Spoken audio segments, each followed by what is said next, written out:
Assalamualaikum warahmatullahi wabarakatuh. Perkenalkan, saya Priyadi Saputra dari kelas 1C. Saya akan membahas hubungan lemak dengan kesehatan mata. Oke, lemak, pengertian dan fungsi lemak bagi tubuh manusia. Pengertian lemak. Lemak adalah senyawa molekul besar dan terbentuk dari molekul yang lebih kecil melalui reaksi dehidrasi. Lemak disusun dari dua jenis molekul yang lebih kecil, gliserol dan asam lemak. Gliserol adalah sejenis alkohol yang memiliki 3 karbon yang masing-masing mengandung sebuah gugus hidroksil. Asam lemak memiliki kerangka karbon yang panjang, umumnya 16-18 atom karbon panjangnya. Lemak adalah sebagai sumber energi metabolik yang sangat penting dalam pembentukan ATP. Lemak adalah kelompok nutrien yang sangat kaya energi. Fungsi lemak. Lemak dapat berguna sebagai penyerap dan pembawa vitamin A, D, E, dan K. Lemak sebagai sumber asam lemak esensial yang bersifat sebagai pemelihara integritas membran sel, mengoptimalkan transport fosfolipid sebagai agen pengemulsi. Sebagai prekursor hormon-hormon seks lipid, karena keterbatasan VPT prostatidin hormon androgen estrogen. Lipid berfungsi sebagai pelindung organ tubuh yang vital. Lipid sebagai sumber stereotip yang sifatnya meningkatkan fungsi-fungsi biologis yang penting. Dari aspek teknologi makanan, lipid bertindak sebagai pelicin makanan yang berbentuk pelet, sebagai zat yang meredukasi kotoran dalam makanan dan berperan dalam kelezatan makanan. Hubungan lemak dengan mata. Jenis penggolongan lemak. Di bawah ini ada beberapa golongan lemak, diantaranya asam lemak terdiri atas asam lemak jenuh dan asam lemak tak jenuh. Selanjutnya gliserida terdiri atas gliserida netral dan fosfogliserida. Selanjutnya lipid kompleks terdiri atas lipoprotein dan glikolipid. Yang keempat, non-gliserida terdiri atas sfigolipid, steroid, malam, dan kolesterol. Lipid non-gliserida. Lipid jenis ini tidak mengandung gliserol, jadi asam lemak bergabung dengan molekul-molekul non-gliserol. Yang termasuk dalam jenis ini adalah sfigolipid, steroid, kolesterol, dan malam.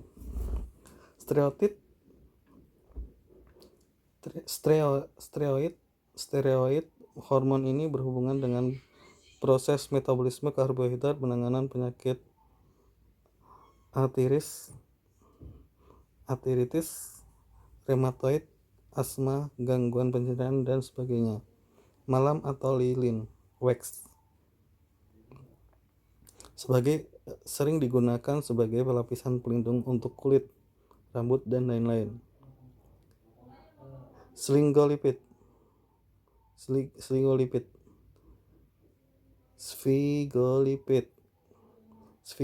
adalah fosfolipid yang tidak diturunkan dari lemak.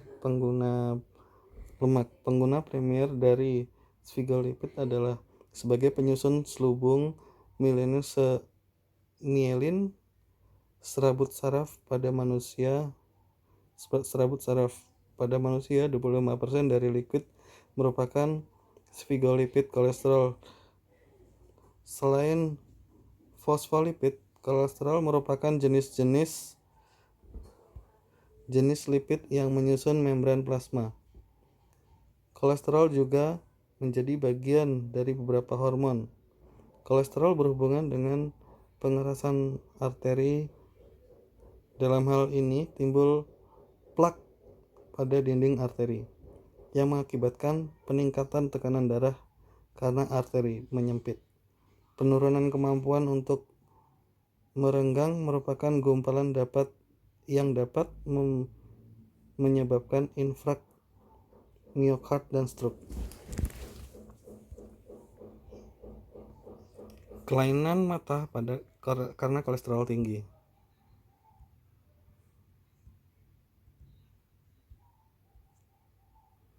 Oklusi arteri retina. Sumbatan pada pembuluh darah arteri retina atau oklusi arteri retina dengan istilah stroke mata.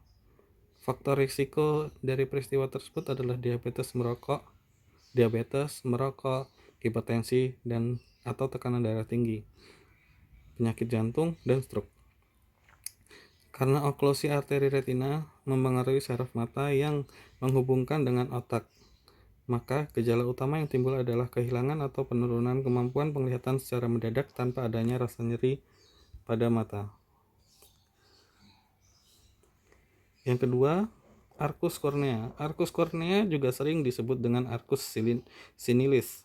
Sering ditemukan pada orang berusia lanjut. Meski begitu, kondisi ini disebabkan juga bisa terjadi pada usia 40 tahunan akibat tinggi kadar kolesterol di dalam tubuh. Arkus kornea yang terjadi pada usia muda bahkan berkaitan erat dengan penyakit jantung koroner. Perlu diketahui bahwa kornea seharusnya terlihat jernih secara keseluruhan. Namun pada kasus arkus kornea ada tampak sebuah cincin putih atau abu-abu yang berada di sekeliling kornea. Kondisi ini disebabkan oleh endapan lemak dan kolesterol. Jenis gangguan mata karena kolesterol yang satu ini umumnya tidak mempengaruhi tajam penglihatan penderita. Meski demikian, kondisi ini tetap perlu diobati untuk mencegah terjadinya komplikasi. Santelasma. Santoma adalah endapan lemak di bawah kulit. Jika endapan tersebut terjadi di kelopak kulit kulit sekitar mata, maka namanya berubah menjadi santelasma. Santelasma terjadi akibat kolesterol tinggi yang tidak terkendali. Endapan lemak ini membentuk bintik atau benjolan kecil berwarna kekuningan di bagian dalam kelopak mata atas dan bawah. Santelasma dapat terjadi pada kedua mata secara bersamaan dan tidak mempengaruhi fungsi kelopak mata untuk berkedip, membuka atau menutup. Namun semakin lama santelasma dibiarkan, ukuran bisa semakin membesar dan menyebabkan rasa tidak nyaman. Retinopati. Beberapa penelitian menyatakan bahwa kondisi kadar kolesterol yang terlalu tinggi atau terlalu rendah dapat menjadi faktor yang berperan dalam meningkatkan risiko terjadinya retinopati. Hal ini khususnya dialami oleh pasien yang mengalami riwayat diabetes. Sekian dari saya, Prihadi Saputra, dari kelas 1C dengan nomor NIM 200071. Saya akhiri. Assalamualaikum warahmatullahi wabarakatuh.